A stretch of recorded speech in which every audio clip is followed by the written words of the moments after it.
রহমতুল্লাহি ওয়া বারাকাতুহু। আলহামদুলিল্লাহি রাব্বিল আলামিন ওয়াল আকিবাতু লিল মুত্তাকিন আসসালাতু ওয়াসসালামু আলা সাইয়্যিদিল মুরসালিন ওয়া আলা আলিহি ওয়া সাহবিহি আজমাইন। فقد قال الله تعالى في كلامه المجيد وفرقانه الحميد।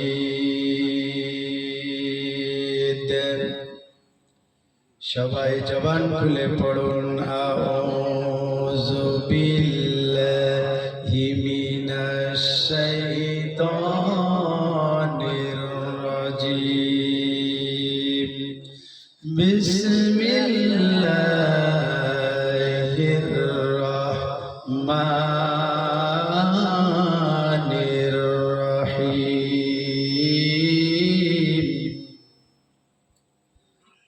ওয়ালাকাদ কাতাবনা ফিল যাবুরি মিন বাদিল যিকরি আন্নাল আরদা ইয়ারিসুহা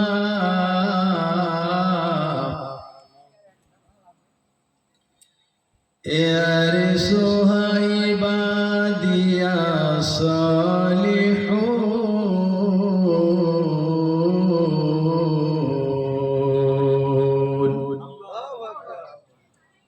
وقال رسول الله صلى الله عليه وسلم اقرأ القرآن فإنه يأتي يوم القيامة شفيعا صبره المسلم.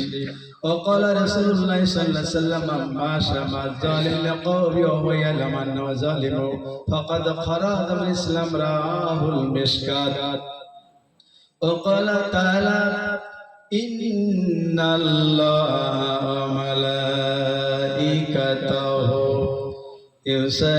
يصلون على النبي يا أيها الذين آمنوا صلوا عليه وسلموا تسليما اللهم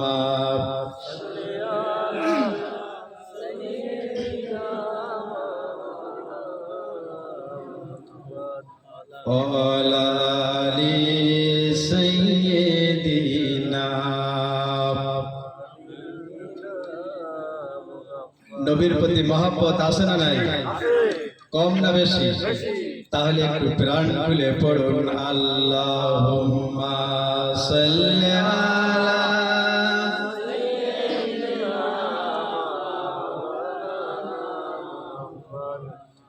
ওয়ালা আলি।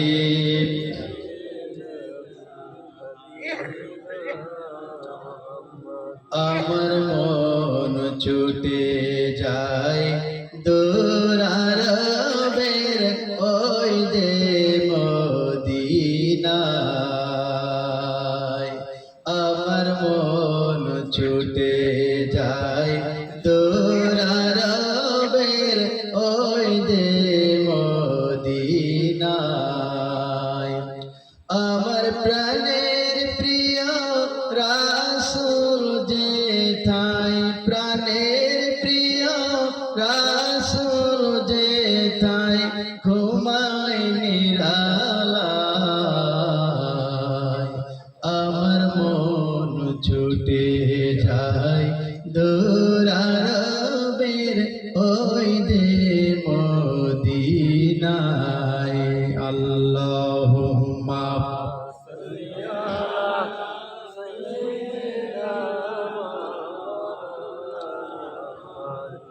ওয়ালা আলি সাইয়্যিদিনা।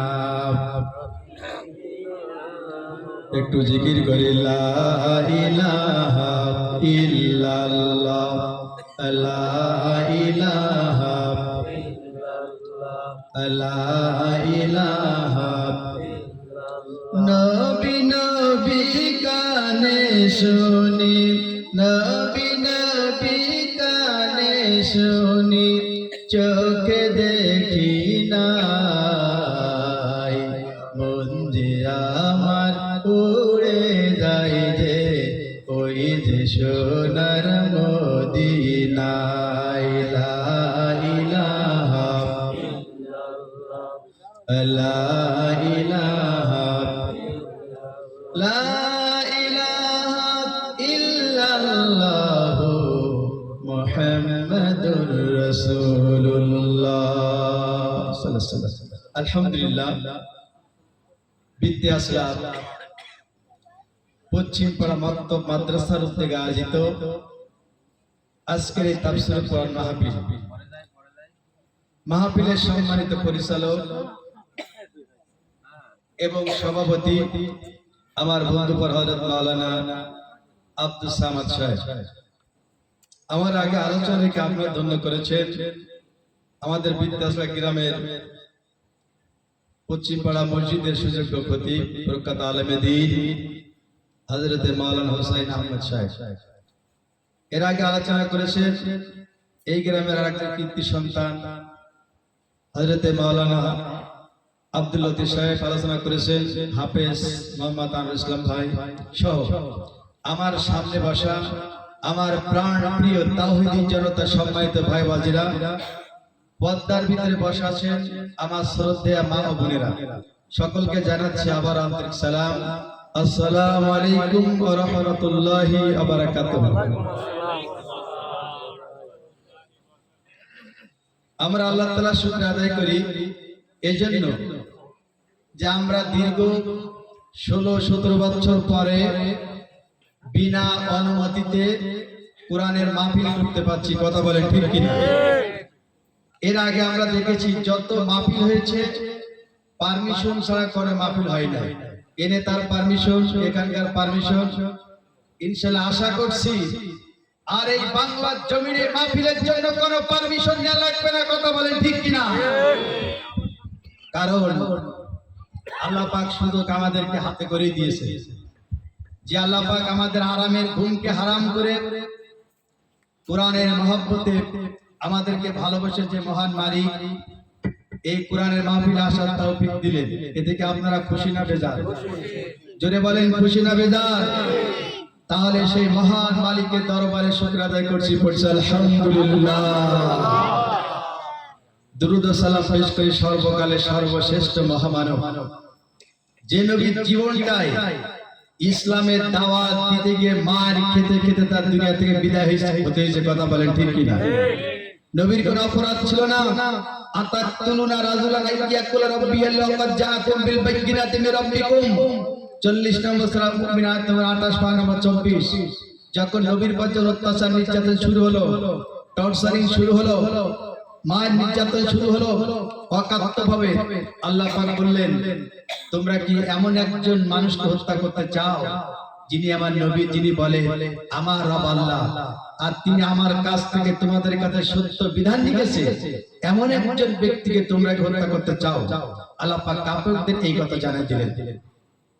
তারপরেও এই দ্বীনের দাওয়াত দরকার, ইসলাম আন্দোলন করার কারণে আল্লাহ জমিনে আল্লাহ দ্বীন প্রতিষ্ঠা করতে গিয়ে নবীজি কাফেরদের হাত থেকে রেহাই পায়নি। কথা বলে ঠিক কিনা? সেই রাসূলের প্রতি আমরা প্রাণ খুলে দুরূদ ও সালাম পেশ করছি, পড়ছি সাল্লাল্লাহু আলাইহি সাল্লাম। সম্মানিত ভাইরা, জনসংখ্যা সামনে অনেক কম, তারপরে তো অনেক কথা বলতেই হবে। যেটা আজকে এই বিদ্যাসলা গ্রামে মাহফিল অনেক কষ্ট করে তারা আমাদের একটা কোরআনের মাহফিল উপহার দিয়েছে। আমরা আলহামদুলিল্লাহ পড়ছি। আমরা তার জন্য দোয়া করি যেন আল্লাহ পাক তাদেরকে হযরত সুমাইয়ার মতো ঈমান পাকাপোক্ত করে দেন। জোরে বলেন আমিন। যেহেতু মাহফিলের আয়োজন আজকে মাহফিলটা, তাদের জন্য রাস্তার দরকার আছে না নাই? আছে, খুবই দরকার। কারণ তারা যদি ভালো থাকে তাদের পেট থেকে যে বাচ্চাগুলো হবে এগুলো নিঃসন্দেহে ভালো সন্তান হবে। আর এই বাংলার জমিনে যত ভালো সন্তান হবে তত ইসলামের কাজ হিসেবে। কথা বলে ঠিক কিনা? এই জন্য মা বোনদের সঙ্গে ওয়াজ করা বেশি দরকার ইনশাআল্লাহ। যা ইনশাআল্লাহ খুশি আসবে সারা রাত যদি ওয়াজ করি ইনশাআল্লাহ ওয়াজ করাবে না। আপনারা ধৈর্য সহকারে বসবেন। আমি সামান্য মুক্তাসার সামান্য কিছু কথা বলে ইনশাআল্লাহ দোয়া করে দেবো। আমি চাচ্ছি না যে আপনাদের কষ্ট, রাত অনেক হয়ে যাচ্ছে, এখন রাত 10টা বাজা মানে ওই সময় রাত্রে 11টা 12টা বাজার কথা বলে ঠিক কিনা? আমার ভাইরা, আল্লাহর নবীর স্ত্রী মাইশা সিদ্দিকা একদিন নবীকে জিজ্ঞাসা করলেন, নবী গো, ও নবী, আপনার জীবনে সবচাইতে কষ্টের সময় কোনটা, কষ্টের দিন কোনটা? নবী কোনো কথা বলে না। আয়েশা জিজ্ঞাসা করে, নবী আপনি তাড়াতাড়ি বলুন আপনার জীবনে কষ্ট সবচাইতে কখন বেশি হয়েছে? মাইশা যখন নবীকে বারবার শুনতেছিলেন, নবীজি চোখের পানি ছেড়ে, মাইশা গো, আমার জীবনের সবচাইতে কষ্টের জীবন হলো আমার তায়েফের জীবন। কোন জীবন বলেন? তায়েফের জীবন। কারণ নবীজি যত জায়গায় মার খেয়েছেন, সবচাইতে নবীকে মার খেতে তায়েফের ময়দানে। কত কষ্ট। নবীজির চাচা আবু তালেব যখন মারা গেলেন, নবীজির প্রাণপ্রিয় স্ত্রী খাদিজাতুল কুবরা দুনিয়া থেকে যখন বিদায় হয়ে গেলেন, 3 দিনের ব্যবধানে নবীজি খুব অসহায় হয়ে গেলেন।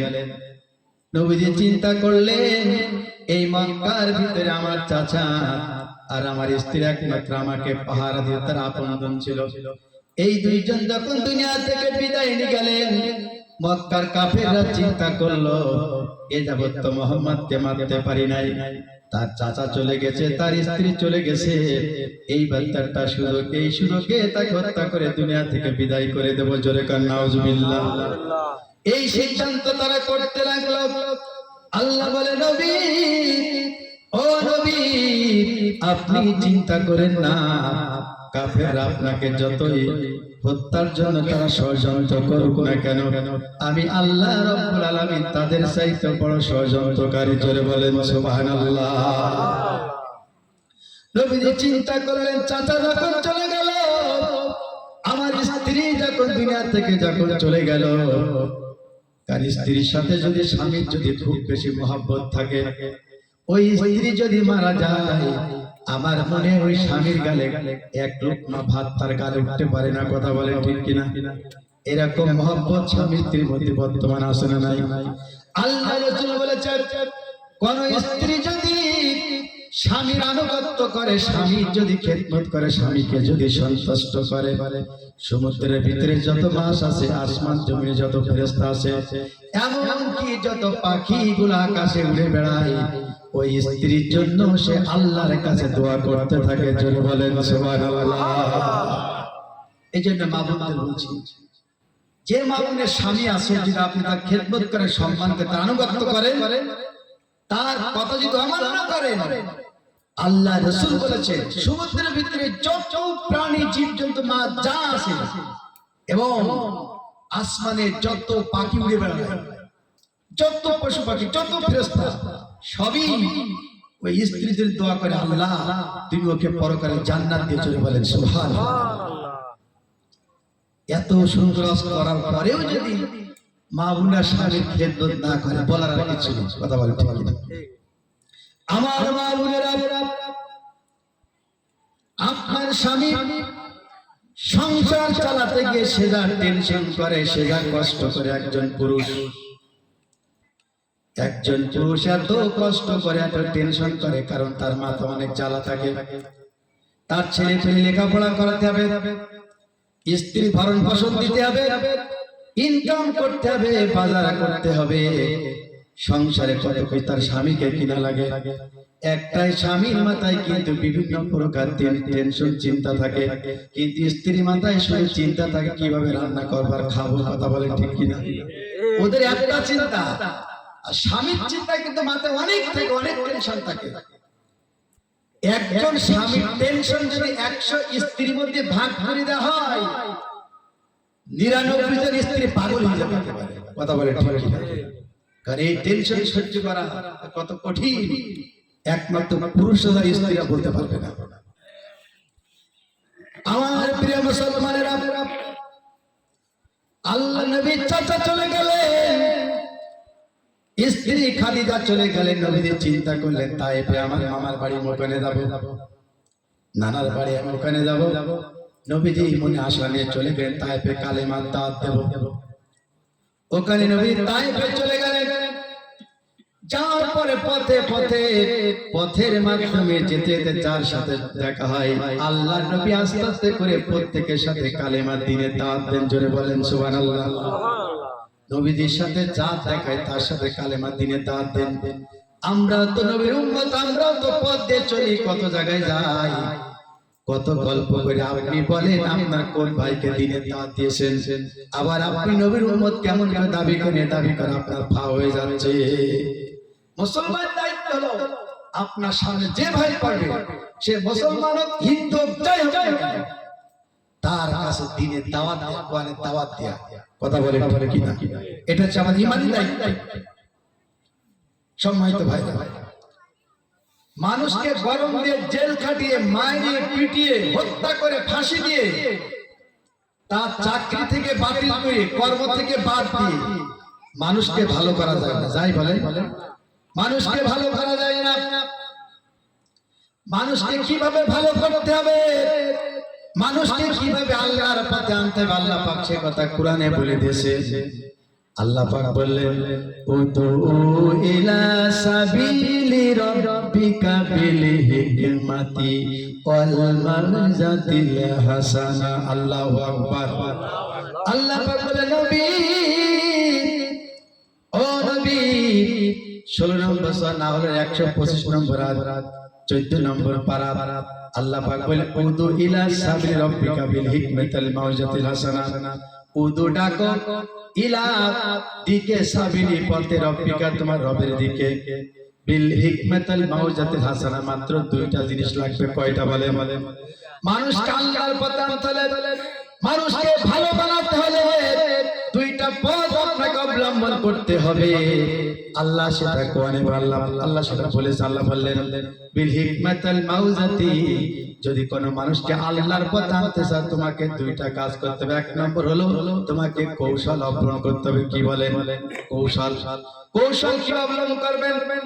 একটা মানুষ নামাজ পড়ে না, ইসলামী আন্দোলন করে না, কোরআনের দল করে না, অবৈধ কাজ করে, খারাপ কাজ করে, আমরা সমাজের মানুষ বলি লোকটা খুব খারাপ মানুষ, ওই মানুষটাকে আল্লাহর পথে আনতে হলে আমাদের দুইটা পথ অবলম্বন করতে হবে। ওই লোকটা যখন অসুস্থ হয়ে যাবে তখন তার সেবা করতে হবে, তার ট্রিটমেন্ট করার টাকা দিতে হবে, তার সাথে ভালো ব্যবহার করতে হবে, কৌশল অবলম্বন করতে হবে কিভাবে কি করলে লোকটা খুশি হয়ে আল্লাহর দিকে ফিরে আসবে। এই কৌশল অবলম্বন করে, এটা আল্লাহ এক নম্বর কাজ বলে দিলেন। দুই নম্বর হলো মাউযাতিল হাসানা, সুন্দর ব্যবহারের মাধ্যমে মানুষকে আল্লাহর পথে ফিরে আনতে হবে। কথা বলেন ঠিক কিনা? আজকে আমরা মানুষকে আল্লাহর পথে নিতে, এই দুইটা কাজ আমাদের তো নেই। আল্লাহর পথে আনতে হলে মানুষকে কৌশল অবলম্বন করতাম। মানুষকে আজকে বাংলাদেশের যারা মন্ত্রী এমপি তারা কত দুর্নীতি করেছে, তারা দেশের ক্ষতি করেছে। কথা বলেন ঠিক কিনা? ওদের ভিতর যদি ইসলাম যদি থাকতো, কোরআন যদি থাকতো, আমার মনে এই কাজগুলো তারা করতে পারতো না। কথা বলেন ঠিক কিনা? পারতো? ওরা পারতো না। ওদের কাছে কোরআন ইসলাম এরা বোঝে না, এই জন্য এই দুর্নীতি করেছে। এই জন্য তাদের কাছে কোরআনের দাওয়াতটা আমাদের পৌঁছাতে হবে, তাদের শাস্ত্রকে তাদেরকে বোঝাতে হবে। এইরকম দ্বীনের দাওয়াত দিয়ে কোরআনের প্রতি তাদের ফিরে আনি, তারা কিন্তু ভালো হয়ে যাবে। আজ যদি তাদের মেয়েদের জেল খাটিয়ে আমাকে ছেড়ে দেয়, এবার আগামীতে আরো বেশি করবে। কথা বলেন ঠিক কিনা? এই জন্য মানুষকে আপনি দেখেন, একটা চোর যে ব্যক্তি চুরি করে, জানেন আপনি একটা মোটরসাইকেল চুরি করেছে, ওই ব্যক্তি যিনি চুরি করেছে ওনা আপনি মারেন, জরিমানা করেন, ও কিন্তু ভালো হবে না। হবে বলেন? ও সেটা আবার চুরি করবে, কিন্তু ওর আপনি মেরে ফাটাই ফেললেও ও ভালো হবে না। ওর ভালো করে একটা সিস্টেম ওকে গায়ে হাত হালাতে হবে যে ভাই এরকম করতে, একটু নামাজ পড়ো। ওই সিস্টেমকে দাঁড় দিয়ে সিস্টেমে সে ভালো হবে, কিন্তু মেরে মানুষকে ভালো করা চাই না। আল্লাহ পাক বললেন যে কৌশল অবলম্বন করো এবং সুন্দর আচরণ দিয়ে ভালোবাসা দিয়ে মানুষকে আমি আল্লাহ আমার পথে নিয়ে আসো। কিন্তু আমাদের কৌশল তো নেই, আমরা যে মাটির তৈরি মানুষ, সুন্দর ব্যবহার করে মানুষকে আল্লাহর পথে আনবো, এরকম কথা আমাদের মধ্যে বের হয় না। কথা বলে ঠিক কিনা? আমাদের মধ্যে বেরে আগুন, আর আমাদের কথার লোক আমাদের দূরে সরে যায় না, এটা কইটা উচিত না। আমার প্রিয় ভাইরা, আল্লাহ রাসূল চলে যাচ্ছেন তায়েফে। পথে যত লোকের সাথে দেখা হয়েছে, নবীজি প্রত্যেককে দিনের দাওয়াত দিলেন। কেউ দাওয়াত কবুল করে, কেউ দাওয়াত নেয় না। নবীজি তায়েফে গেলেন, তায়েফের লোক তো কোনো প্রকারের দাওয়াত গ্রহণ করে না। আর তারা বলল যে মুহাম্মদ, তুমি কি সর্বনাশ করেছ? তোমার চাচা মারা গেছে, তোমার স্ত্রী মারা গেছে, তুমি কি পাগল হয়ে গেছো নাকি? এই তায়েফে এসে তোমার সাহসটা কি? তুমি যে দিনের দাওয়াত দাও, এই দাওয়াত আমরা গ্রহণ করব না, বরঞ্চ তোমার উপর যত অত্যাচার নির্যাতন আমরা সব করে সর্বজোরে কান নাউজুবিল্লাহ। নবীজির পর তাই অত্যাচার শুরু করে দিল। ওই তায়েফের কাফের যুবকেরা নবীকে পাথর মারতে মারতে অজ্ঞান করে দিল। আল্লাহ নবীকে তায়েফে যেখানে সর্বপ্রথম মারছিল, তায়েফে একটা জায়গা আছে, একটা রাস্তার মোড় আছে, ওখানে জায়গাটা আপনার গোল গোল করে ঘেরা আছে। যত মানুষ তায়েফে ওই তায়েফ সকল তখন দেখতে যায়, মাই করে ওখানে যাওয়া লাগে। ওই জায়গাটা কমপক্ষে ওই মাইকলার 3-4টে পাক মারে। তার মানে আমার নবীকে ওই তায়েফের ওই জায়গা থেকে কাফেররা মারা শুরু করে দিয়েছিল। ওখান থেকে আমার নবীকে মারা শুরু করলো ওই কাফের যুবকেরা। ওখান থেকে আল্লাহ নবীকে মারতে মারতে যে আঙ্গুর বাগানে করে দিয়ে যেখানে নিয়ে গেছিল, নবীজি যে জায়গায় অজ্ঞানে পড়েছিল ওই আঙ্গুর বাগানের ভিতরে, সেই জায়গায় বর্তমান সৌদি সরকার একটা মসজিদ বানায় রেখেছে। এই মসজিদের নাম হলো মসজিদুল আত্তাস। এই আত্তাস একটা সাহাবীর নাম। নবীজি যখন কাফেররা নবীকে যখন মেরেছে, নবী যখন অজ্ঞান হয়েছিল, এই আত্তাস সাহাবী ওই খেজুর গাছের আঙ্গুর নিয়ে আল্লাহ নবীকে রস করে খাই হুশ করেছিলেন। এই জন্য ওই সাহাবীর নামে ওই তায়েফের ময়দানে একটা মসজিদ আছে, মসজিদ আত্তাস বলা হয়। যত হাজী সাহেব হজ করতে যায় ওই তায়েফে ওখানে যায়, গিয়ে ওই মসজিদ অন্ত করে প্রত্যেকে 2 রাকাত নফল নামাজ আদায় করে। জোরে বলেন সুবহানাল্লাহ। প্রত্যেকে 2 রাকাত নফল আদায় করে। আমার ভাইরা, ওখানে বিশাল একটা পাহাড় আছে। ওই পাহাড়ের 2টা পাথর এখনো ঝুলানো, দিক দিয়ে লাগানো আছে। আল্লাহ নবী জনাবে রাসূলুল্লাহ সাল্লাল্লাহু আলাইহি সাল্লাম ওই পাহাড়ের নিচে একটা তাঁবু গেড়েছিলেন, ওখানে নবী থাকতেন। দিনের দাওয়াত ওখানে দিনের দাওয়াত দিতে দিয়েছেন। আর এই তাঁবুর ভিতরে থাকতেন, পাহাড়ের নিচে একটা ওখানে তাঁবু ছিল আল্লাহ নবীর। কিন্তু পাশে ছিল একটা বুড়ি মহিলা বাড়ি। ওই যে একটা কূটনীতি বুড়ি, ওই মহিলা সব সময় দেখতো যে মুহাম্মদ কোন পথ দিয়ে যায়, এটা ছিল তার টার্গেট। মুহাম্মদ আল্লাহ নবী যে পথ দিয়ে যেতেন, ওই বুড়ি তখন ওই কাফেরদের দেখাইতে মুহাম্মদ এই পথ দিয়ে গেছে। আর এই কাফের যুবকরা দৌড় মেরে এই পথ দিয়ে গিয়ে আল্লাহ নবীর উপরে পাথর মেরে মেরে নবীকে আমার অজ্ঞান করে দিতেন। নবী বেহুশ হয়ে পড়ে যেতেন, কখনো হুশ কখনো বেহুশ। এত পাথর মেরেছে। ওই মাইশা জিজ্ঞাসা করে, নবী আপনার কষ্টের জীবন কোনটা সবচাইতে বেশি? নবী সেই কথা বলে, আয়েশা রে, আমার জীবনের সবচাইতে কষ্টের জন্য তায়েফের জীবনের কারণ। তায়েফের কাফের যুবকেরা আমাকে এত মারা মেরেছে, আমার গা থেকে এত রক্ত ঝরেছে, আমার পায়ে ছিল জুতা, আমার গায়ে রক্ত ফিনকে ধরে আমার পা দিয়ে গড়াতে গড়াতে আমার পায়ের জুতা কেন আমার পায়ের সাথে লেগে গেছে। আমি নবী সহ্য করতে পারছিলাম না। এত কষ্ট তায়েফের যুবকেরা আমাকে দিয়েছে। আমার গায়ে রক্ত যদি তায়েফের ময়দানে পড়তো, আমি গ্যারান্টি দিলাম আয়েশা রে, কিয়ামত পর্যন্ত তায়েফের ময়দানে কখনো ফসল আল্লাহ রাব্বুল আলামিন উৎপাদন করতেন না। জোরে বলেন সুবহানাল্লাহ। আয়েশা, আমার গায়ে যে রক্ত, এই রক্ত তায়েফের মাঝে পড়তো, তায়েফে ফসল হতো না। এই তায়েফ পাহাড়টা জমিন থেকে 40 কিলোমিটার উঁচু। গোটা আরবের ভিতরে যত জায়গা আছে সব জায়গায় কিন্তু খুব গরম। তায়েফের ময়দানটা কিন্তু বাংলাদেশ আবহাওয়া ঠান্ডা এবং সুন্দর, সবসময় ফির ফির করে সুন্দর বাতাস বয়। তায়েফের ময়দানে হাজিরা যখন যায়, মনে হয় যেন আমরা জান্নাতের ভিতরে প্রবেশ করেছি। জোরে বলেন সুবহানাল্লাহ। এই তায়েফের ময়দানে গোটা তায়েফে এত ফসল উৎপাদন হয়, গোটা সৌদি আরব ওই ফসল খেয়েও তাদের ফসল দেরি থাকে। অর্থাৎ এই তায়েফের ময়দানে আল্লাহ রাসূলের স্পেশাল একটা দোয়া আছে, সারা সৌদি আরবে যদি ফসল যদি না হয়, ওই তায়েফে যে ফসল হবে সারা গোটা আরবের লোক খেয়েও তাদের ঘাটতে তাদের ফসলের হবে না, এত ফসল সেখানে হবে। আল্লাহ রাসূল স্পেশাল সে দোয়া করেছে। নবীজি ওখানে এত বেশি কেঁদেছে, এত দোয়া করেছে যে তায়েফের মধ্যে এত ফসল উৎপাদন আর ওখানকার ফলগুলো সবই মিষ্টি। কিন্তু আপনি আরবের অন্য তার ফল খাবেন টক লাগবে, কিন্তু তায়েফের যত প্রকার ফল, নতুন নতুন ফল আছে, ফ্রুট আছে, আপনি খাবেন অনেক সুন্দর স্বাদ, অনেক স্বাদ। ওই তায়েফের মধ্যে সুন্দর মেয়েরা বোরকা পরে, মাথায় ক্যাপ আছে, মুখ ঢাকা, ওখান তারা ফল বিক্রি করে। এক এক কার্টুনে কয়েক টাকা ফল, জানেন 5 টিয়ার 10 টিয়ার, শুধু বলি হাস মিষ্টি মিষ্টি, হাই সাহেব আপনি কেনেন। এত সুন্দর তাদের ভাষা, তাই তাই দেখে মানুষের চোখের পানি ধরে রাখা যায় না। আমার প্রিয় ভাইরা, এই পাহাড়ের নিচে নবীর বাবু ছিল। এখান থেকে নবীজি বেরিয়ে দিনের দাওয়াত দিচ্ছেন। দেখেন কষ্ট, কত কষ্ট করে। আমাদের তো কোনো কষ্ট দিনের দাওয়াত দিতে চায় না। নবীজি যেই পথ দিয়ে যায়, ওই বুড়িটা তখন ওই পথ দেখায় দেয়। যুবকেরা এমনি মোহাম্মদকে তাকে মারো, যত প্রকার মার আল্লাহ নবীকে তায়েফবাসীরা দিয়েছিল। আমার ভাইরা, আমি যেবারে গেলাম, একজন আমাকে বলল, আমি একবারে সৌদি আরবে তায়েফের একটা বিয়েতে আসলাম। সমস্ত সৌদিবাসীর লোক যখন তায়েফে খাওয়া দাওয়া শুরু করেছে, আমি তখন না খেয়ে চোখের পানি টপ টপ করে ফেলতেছিলাম। তায়েফের লোকেরা বলল, ও বাংলাদেশের ভাই, আপনি কেন খান না? আমরা সবাই আকাল, আমরা সবাই খাই, আপনি কেন খান না? তার কারণটা কি? ইনি বললেন, ও তায়েফের ভাইরা, আপনারা আমার নবীকে মেরেছেন।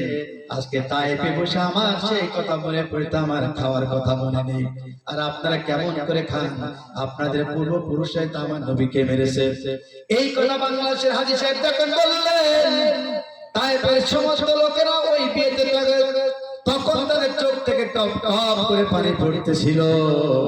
তারা বললেন, কি ও আমার বাংলাদেশের ভাই, আমাদের পূর্বপুরুষরা আমার নবীকে চেনে এই জন্য তারা মেরেছে, কিন্তু আমার নবীকে আমরা তায়েফবাসীরা আমাদের প্রাণের চাইতেও বেশি বেশি ভালোবাসি। জোরে বলেন সুবহানাল্লাহ।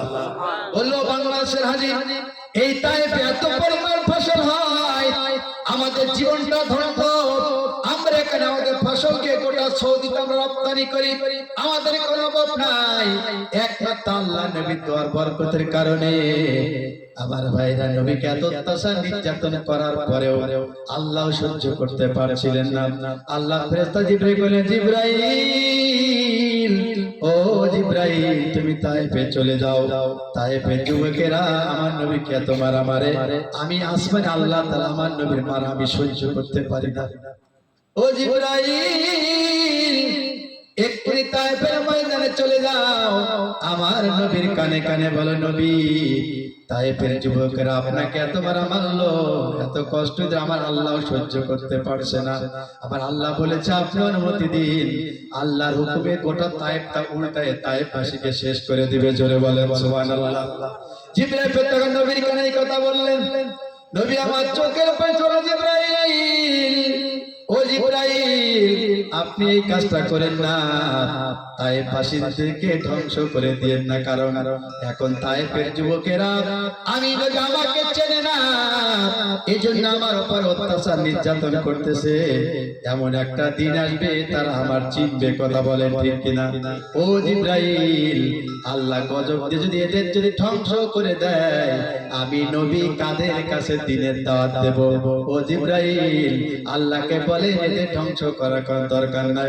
আজকেও যারা বাংলা ইসলাম আন্দোলন করে, যারা কোরআনের দাওয়াত করে, যারা কোরআনের কথা বলে, এদেরকে যারা বিনাকার অত্যাচার নির্যাতন করে ফাঁসির মঞ্চে ঝুলায়, যারা ঝুলাচ্ছে এরাই বুঝতে পারছে যে করে এই কাজটা আমাদের ভুল হয়েছে। কথা বলেন ঠিক কিনা? তারাই আমাদেরকে বন্ধু বানায়।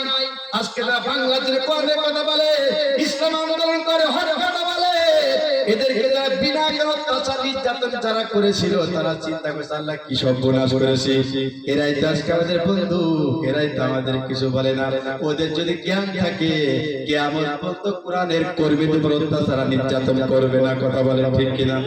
আমরা তো তাদের জন্য বদদোয়া করি নাই, আমরা তো তাদের উপর অত্যাচার নির্যাতন করি নাই, বরং আমরা তাদেরকে বুকে টেনে বর্তমানে ফেলেছি। কথা বলে ঠিক কিনা? কারণ আমাদের উদ্দেশ্য লেগে মানুষকে ভালো পথে না, আল্লাহর পথে নিয়ে আসে। এটা আমাদের ক্ষমতার লোভ না, অর্থের লোভ না, আমাদের কিছুই লোভ না। আমাদের লোভ হলো একমাত্র মানুষকে আল্লাহর পথে এনে তাদেরকে জান্নাতমুখী করে দেওয়া। এই হলো আমাদের এক নম্বর উদ্দেশ্য। কথা বলেন ঠিক কিনা? আমার ভাইরা, নবী বললেন জিবরাইল এই তায়েফবাসীকে ধ্বংস করেন না, এদেরকে ধ্বংস করেন আমি দিনের দাঁত কাদের কাজ দেব। এই জন্য আমি এই ছোট্ট মাহফিল কাজকে বিদ্যাসাবাসীকে বলতে চাই, বিনা কারণে যে দলেরই ভাই হোক না কেন অত্যাচার নির্যাতন করবেন না, কারোর কর্ম নিয়ে নেবেন না, কাউকে বড় কথা বলবেন না। কারণ আমরা তো সবই তো ভাই ভাই, আপনি কার অত্যাচার নির্যাতন করবেন? এটা কি ইসলাম সমর্থন করে না? মান দাররাদারলাহি ওয়া মান শাক্কা শাক্কালাহি।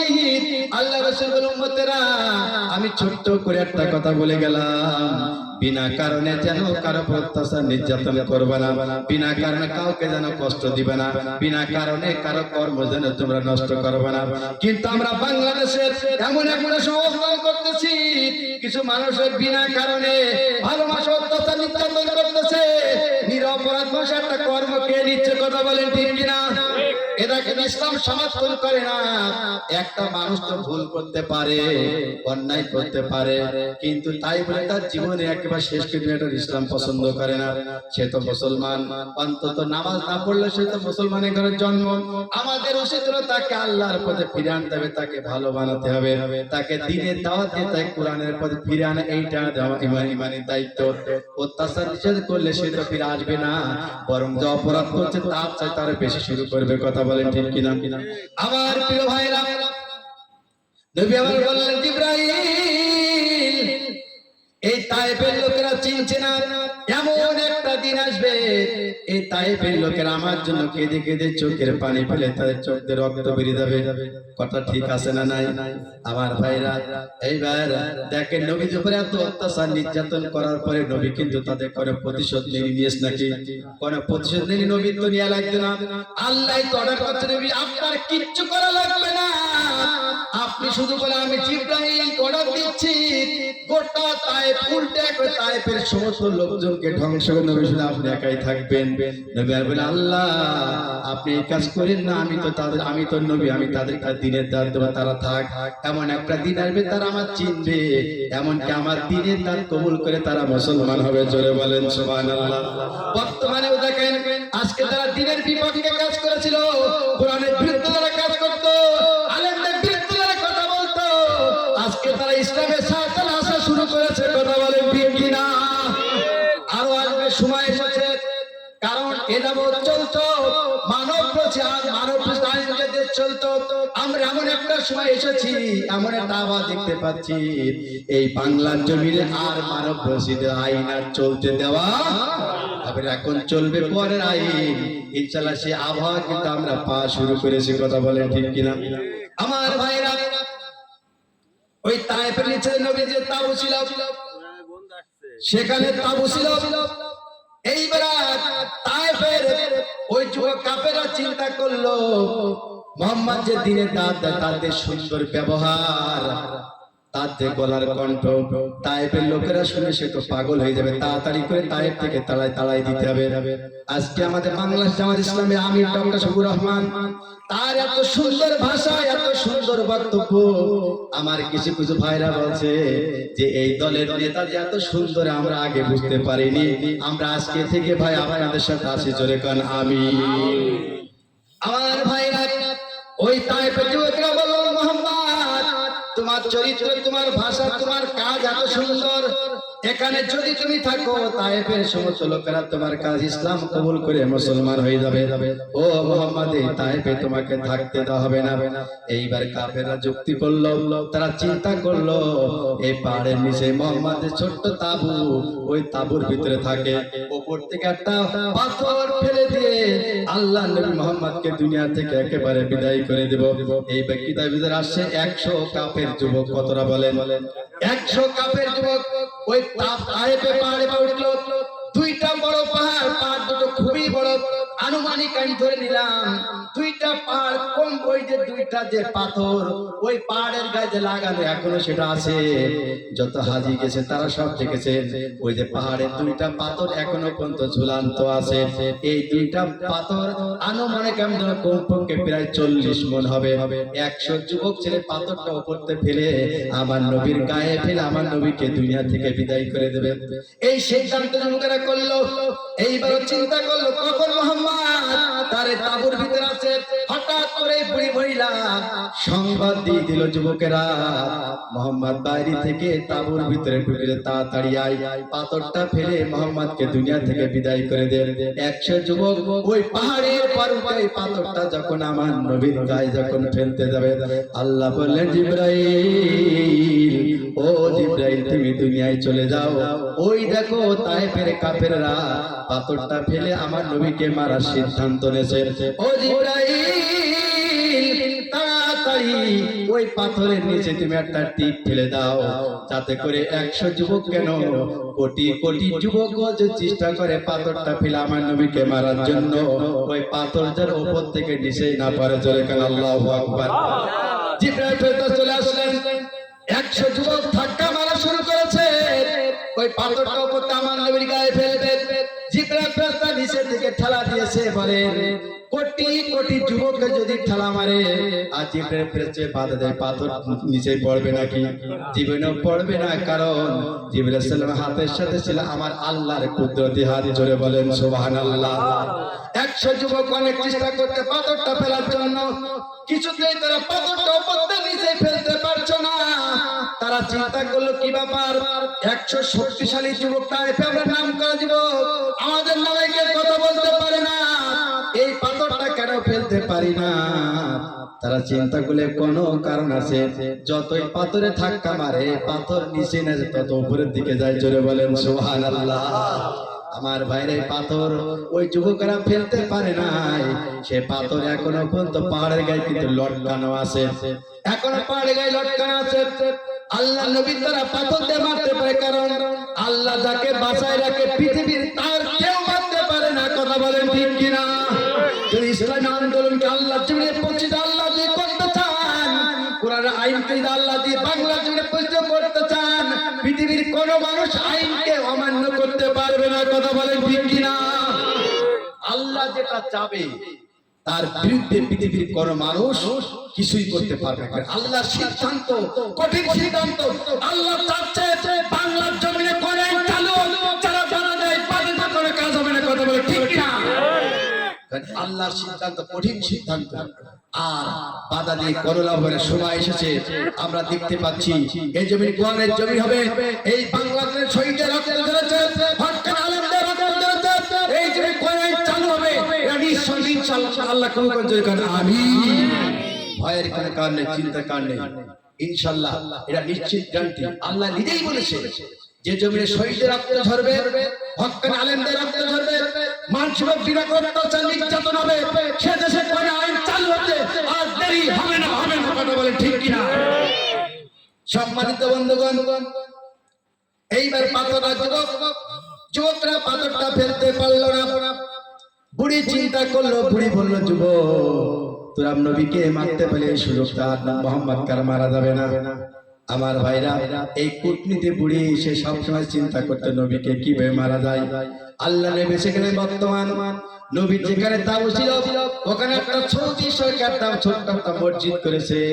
এই মসজিদের বর্তমান নাম দিয়েছে মসজিদে রাসূল। সামান্য পাথর দিয়ে গাঁথা করে প্লাস্টার করা না। আর যে বুড়িটা আল্লাহ নবীকে সব সময় কষ্ট দিত, ওই কাফের যুবকদের পথ দেখাই দিত, ওই নবীকে যে কষ্ট দিয়ে বুড়ি মহিলাটা তার পরিণামটা খুব খারাপ হয়েছিল। এইবারে মহিলা ওখানে পাহাড়ের এই পাশে মহিলার বাড়ি ছিল।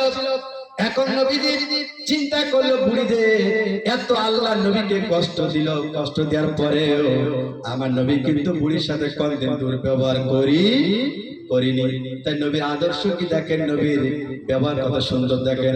এই বুড়ি নবীকে এত কষ্ট, এত অত্যাচার, এত নির্যাতন করে রাস্তায় কাটা দিল, তারপর আমার নবী বুড়ির সাথে কোনদিন খারাপ ব্যবহার করে নাই। আর এমনি মানুষ কিন্তু মুসলমান হয় নাই। আল্লাহ নবীর ভাষা দেখে, চেহারা দেখে, তার কথা, তার আদর্শ দেখে মানুষ দলে দলে ইসলাম কবুল করে মুসলমান হয়েছে। কথা বলেন ঠিক কিনা?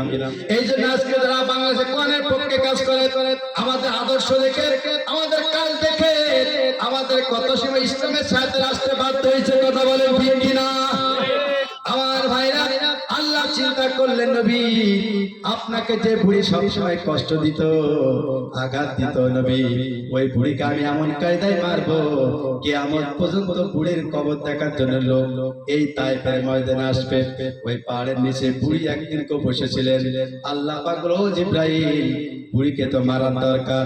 যে যুবকেরা আমার নবীকে পাথর চাপা দিয়ে মারতে চাইল, ওই পাথর ওখানে লাগানো থাকে কিয়ামত পর্যন্ত। কারণ এই তায়েফের যত হাজী সাহেব আসবে, এই পাথর দেখে দেখে তারা শিখবে যে অন্যায় কোনদিন ন্যায়ের উপরে কোনো কিছু তারা করতে পারবে না।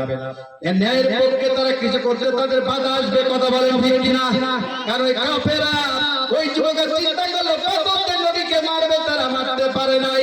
আজকের তারা সারা পৃথিবীতে ইসলাম বিরোধীরা তারা চেষ্টা করতেছে ইসলামকে দুনিয়া থেকে বিদায় করার জন্য, ইসলাম আন্দোলনকে বিদায় করার জন্য। ইসলাম আন্দোলন যারা করে, কোরআনের পক্ষে কথা বলে, এদেরকে শেষ করার চেষ্টা করতে কিন্তু তারা পারবে না, পারবেও না। এটা আল্লাহ পাক গ্যারান্টি দিয়েছে। কথা বলে ঠিক কিনা? আমার ভাইরা, আল্লাহ বলে, জিবরাইল, ও জিবরাইল, এই যে পাহাড়ের পাশে যে বুড়ি বসে আছে, ওই বুড়িকে পাথর চাপা দিয়ে মারতে হবে। আল্লাহর হুকুমে জিবরাইল আলাইহিস সালাতু ওপর একটা পাথর ছেড়ে দিয়ে, 3 কোণে একটা পাথর, ওই পাথর ওপরতে এসে নিচে পড়লো। আর ওখানে সেই বুড়ি মহিলা ছেড়ে পাথরের চাপ পড়ে বুড়ি মহিলা ওখানে মরে আছে। আজ পর্যন্ত ওখানে আছে। যারা হাজী সাহেব তারা জানে, ওই পাহাড়ের পাশে 3 কোণে একটা তার দিয়ে ঘিরা আছে। এই তারের ভিতরে বিশাল বড় একটা পাথর আছে। এই পাথরের নিচেই কিন্তু সেই বুড়ি আজ পর্যন্ত শুয়ে আছে গজব অবস্থায়। কথা বলে ঠিক কিনা? এটা কিন্তু অনেকে হাজী সাহেবরা জানে না। এই যে 3 কোণা তার দেখিরা, এটা আমি জানতাম না, আমিও জানতাম না। কিন্তু আল্লাহ সাইদি সাহেবরা আমি ওয়াজে শুনেছিলাম। জোরে বলেন সুবহানাল্লাহ। কারণ সাইদি সাহেবকে গোটা সৌদির লোকে এত বেশি ভালোবাসতো, তা বাংলাদেশের কোন লোকে তত ভালোবাসে। কারণ যে কাবা শরীফ, মূল কাবা, একমাত্র কাবার ভিতরে বাংলাদেশে একমাত্র আল্লামা সাইদি সাহেব ঢোকার সুযোগ পেত। কথা বলেন ঠিক কিনা? এই দেশে এত মন্ত্রী, এত নেতা, এত এমপি, তাদের ঢোকার কোনো সুযোগ ছিল না। একমাত্র সাইদি সাহেবের সেখানে ঢোকার সুযোগ ছিল। তাহলে সাইদি ওখানে যে পাথর দিয়ে বুড়ি চাপা, এত হাজী নাই কেউ বলতে পারে না। সাইদি সাহেব নিশ্চিত জানে, তাহলে অবশ্যই সেই সৌদি আরবের লোকেরা সাইদি সাহেবকে বলে দিয়েছে। কথা বলেন ঠিক কিনা? তারা জানতে বিশ্বের হকানি আলেম, এই লোকটা যদি বুড়ির কবরটা যদি দেখানো হয়, এই লোকটা সারা পৃথিবীর মানুষকে জানাই দিবে। তারা সেই কবর, বুড়ির এই পাথর চাপা কবরটা দেখে তারা শিক্ষা নেবে। যারা নবীর বিরুদ্ধে কথা বলে, তাই পাথর চাপা তাদেরকে মারাবে। আজকে যারা কোরআনের বিরুদ্ধে কথা বলে, আলেমদের বিরুদ্ধে কথা বলে, এই বুড়ির থেকে তাদেরকে শিক্ষা নেওয়া উচিত। কথা বলে ঠিক না বেঠিক? আমার বন্ধুগণ, এইভাবে আল্লাহ নবীকে তায়েফের লোকেরা কষ্ট দিলেন। ও আমার ভাইরা, আমি আলোচনা শুরুতেই একটা হাদিস বর্ণনা করেছি। যেহেতু তাফসীর মাহফিল, মাদ্রাসা, মক্তব, মাদ্রাসা, এখানে কোরআন শিক্ষা দেয়। কথা ঠিক কিনা? এখানে তো কোরআন শিক্ষা দেয়। আসলে কোরআন আমাদের কেন শিখতে হবে? ইকরাল কোরআন ফাইন্নাহু ইয়াতি ইয়াউমাল কিয়ামাতি শাফিন আসহাবিহি। মুসলিম শহীদ সাল্লাল্লাহু বলেছে, ইকরাউ, তোমরা কোরআন পড়ো। ইকরাউল কুরআন ফাইন্নাহু লা ইয়াতি ইয়াউমাল কিয়ামাতি শাফিন আসহাবিহি। কেন কোরআন পড়তে হবে? আর রাসূল বলে, এই কোরআন কিয়ামতের দিন যিনি কোরআন পড়বে, আমল করবে, দল করবে, এই কোরআন তার পক্ষে সুপারিশ করবে আল্লাহর কাছে। জোরে বলেন সুবহানাল্লাহ। এখন যে আমরা কোরআন পড়ি, আপনি সারাদিন কোরআন পড়েন, এই কোরআন কি আপনাদের কথা বলে নাকি? কোরআন কথা বলে না। আপনি বলেন এত সুন্দর করে আপনি কোরআন পড়তেছেন, আপনার চোখ থেকে টপ টপ করে পানি পড়ে, কত মহব্বত করে আপনি কোরআন পড়েন, কিন্তু কোরআন কোনোদিন আপনার সাথে কথা বলে না। কিন্তু আল্লাহ রাসূল বললেন কিয়ামতের দিনে কোরআন মানুষের মতো কথা বলবে আল্লাহর সাথে। কোরআন বলবে, আল্লাহ ও আল্লাহ, তোমার এই বান্দাকে তুমি জাহান্নামে দিবা না। আল্লাহ বলবে কোরআন কেন? কোরআন বলে, আল্লাহ তোমার এই বান্দা, আমি যখন দুনিয়াতে কোরআন ছিলাম, তোমার এই বান্দা আমাকে সম্মান করেছে, আমাকে আমল করেছে, আমার পক্ষে কাজ করেছে। আমি কোরআন আমার আইনকে আল্লাহ তোমার জমিনে প্রতিষ্ঠা করার জন্য সংগ্রাম করেছে। আল্লাহ আমি তার পক্ষ থেকে তোমার কাছে সুপারিশ করি। আল্লাহ অন্তত তুমি তার ভাগ্য যে জাহান্নাম হয়ে থাকে, আল্লাহ আমি কোরআন তার জন্য সুপারিশ করলাম, আমার সুপারিশের কারণে তুমি তার জান্নাত দিয়ে দাও। জোরে বলেন সুবহানাল্লাহ। ওই কোরআনের কথা শুনে ওই ব্যক্তিকে আল্লাহ পাক জান্নাতের ভিতরে পাঠাই দেবেন। এই জন্য কোরআনের পক্ষে থাকার দরকার আছে না নাই? জোরে বলেন আছে না নাই? আরো জোরে বলেন আছে না নাই? আমরা মুসলমান, এই পৃথিবীতে যতদিন আল্লাহ বাঁচায় রাখবে আমাদেরকে কোরআনের পক্ষে থাকতে হবে। কথা বলেন ঠিক কিনা? আর যারা কোরআনের পক্ষে থাকে না তারা থাকে শয়তানের পক্ষে। কথা বলেন ঠিক কিনা? আমার বন্ধুগণ, এজন্য মুসলমানদের মরতেই হবে। এই পৃথিবীতে চিরকাল থাকা যাবে না, একদিন আমাদেরকে বিদায় হয়ে যেতে হবে। ফেরাউন চিন্তা করেছিল হায়াত পেলাম 420 বছর। কয় বছর বলেন? 66 বছর ফেরাউন রাজত্ব করেছিল। কত বছর? 66 বছর ফেরাউন রাজত্ব করেছিল। 66 বছর রাজত্ব করে সে মনে করতেছে আমার পাওয়ার খুব, যা বলি তাই হয়, আমার বিরুদ্ধে কেউ কথা বলতে পারে না। ফেরাউন নিজেকে খোদা বলে দাবি করলো। সে বলল 66 বছর রাজত্ব করলাম, আরো কয়েক 66 বছর রাজত্ব আমি চালাবো, দেখবো কি করা যায়। সে যে মরে যাবে সে জীবনে ভাবতে পারেনি। সে যে দুনিয়াতে নিয়ে সে যে সামান্য পানিতে ডুববে সে কিন্তু ভাবতে পারেনি। কথা বলেন ঠিক কিনা? আল্লাহ ষড়যন্ত্র দেখেন। মুসা আলাইহিস সালাম বলে, আল্লাহ এই ফেরাউন এবং তার লোকজন, আল্লাহ وَإِذْ قَالَ مُوسَى لِقَوْمِهِ يَا قَوْمِ لِمَ تُؤْذُونَنِي وَقَدْ تَعْلَمُونَ أَنِّي رَسُولُ اللَّهِ إِلَيْكُمْ। আল্লাহু আকবার। 61 নম্বর সূরা, সূরা সব 8 নম্বর 5 পারা নম্বর 28। আল্লাহ বললেন মুসা আলাইহিস সালাম যখন বলেন, আল্লাহ আমার কওমের লোকেরা আমাকে বিনা কারণে কষ্ট দেয়, আল্লাহ আমি তখন অপরাধ করে আমাকে কষ্ট দেয়। আল্লাহ বলো মুসা চিন্তা করে দেখো আমি ওদেরকে কি করি। আজকে তোমার বিরুদ্ধে কাজ করছে, তোমার বিরুদ্ধে ষড়যন্ত্র করছে, তোমার বিরুদ্ধে মামলা মিথ্যা মামলা হচ্ছে, দেখো আমি তাদেরকে কি করি। আল্লাহ পাক সিদ্ধান্ত করে ফেললেন, বললেন মুসা তুমি তোমার সৈন্য নিয়ে তুমি লোহিত সাগর পার হও, আর ফিরাউন যখন তার লোক নিয়ে ঢুকবে তোমরা সাগর পার হওয়া, আমি ফিরাউনকে তার লোকজন সহ সাগরে ডুবি মারবো। কথা বলেন ঠিক কিনা? ফিরাউন কিন্তু জানতো না যে সাগরের পানিতে আমাকে দুনিয়া থেকে বিদায় হয়ে যাবে। সে যে জানতো তাহলে সে সাগরের পানিতে নামতো না। কথা বলেন ঠিক না বেটি? আমার ভাইরা, নমরুদ কিন্তু জানতো না যে ছোট্ট একটা খোলা ল্যাংড়া মশা আমাকে মৃত্যু হবে। সে যে জানতো যে নাকের ভিতর ল্যাংড়া মশা যাবে তাহলে তার মাথায় জুতা দিয়ে বাড়ি মারতো না। কথা বলেন ঠিক কিনা? কারণ আল্লাহ পাক জালেমদেরকে সাহায্য করতে, কাফেরদের ইমানদেরকে সুজা করতে আল্লাহর বিশাল বড় আয়োজন করা লাগে না। সামান্য ল্যাংড়া খোলা মশা, একটুখানি পানি, কয়েকজন ছাত্র হলেই জালেমদেরকে সুজা করা যায়। কথা বলেন ঠিক না বেটি?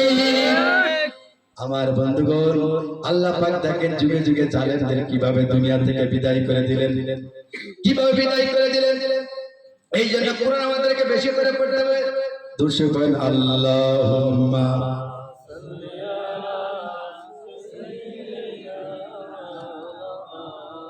ওয়া আলা আলি সাইয়্যিদিনা। আমার প্রিয় ভাইরা, এইবার সিদ্ধান্ত কোরআন আমাদেরকে পড়তে হবে, কোরআনের পক্ষে থাকতে হবে, তাহলে কিয়ামতের দিন এই কোরআন আল্লাহর কাছে আমাদের জন্য সুপারিশ করবে জান্নাতে যাওয়ার জন্য। কথা বলেন ঠিক না বেটি? কিন্তু কোরআন যদি আপনি না পড়েন কোরআন যদি আপনার ভিতরে না থাকে, আপনি কোরআনে যদি দল না করেন, কোরআন কিন্তু আপনার বিরুদ্ধে আল্লাহর কাছে সুপারিশ করবে। আপনি যত বড় নামাজি হন, আপনি যত বড় হাজী সাহেব হন, আপনি যত বড় তালিম হন, এই কোরআনের পক্ষে সংগ্রাম যদি আপনি না করেন, কোরআন আপনার বিরুদ্ধে কিয়ামত আল্লাহর কাছে সাক্ষী দেবে। কথা বলেন ঠিক কিনা? এই জন্য আপনি নামাজ পড়া, আলহামদুলিল্লাহ নামাজ পড়তেই হবে। নামাজ পড়া ফরজ আইন। আপনার নামাজ পড়ার সাথে আপনার কাজ হলো ইসলামী আন্দোলন করা, কোরআনের পক্ষে সঙ্গে। আল্লাহ বলেছেন আল্লাযীনা ইউকিমুনাস সালাতা ওয়া মিম্মা রাযাকনাহুম ইউনফিকুন উলাইকা হুমুল মুমিনুনা হাক্কান লাহুম দারাজাতুন ইনদা রাব্বিহিম ওয়া মাগফিরাতুন ওয়া রিজকুন কারীম।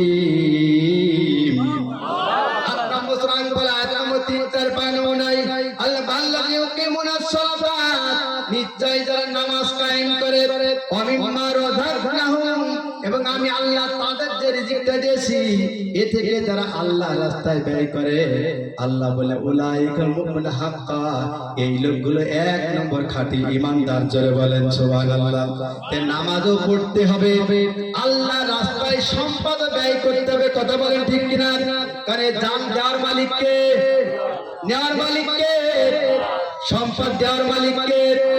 নেওয়ার মালিক কে? এই জানমাল আল্লাহ দিয়েছে, এগুলো কিন্তু আল্লাহর পক্ষ থেকে আমাদের কাছে আমানত।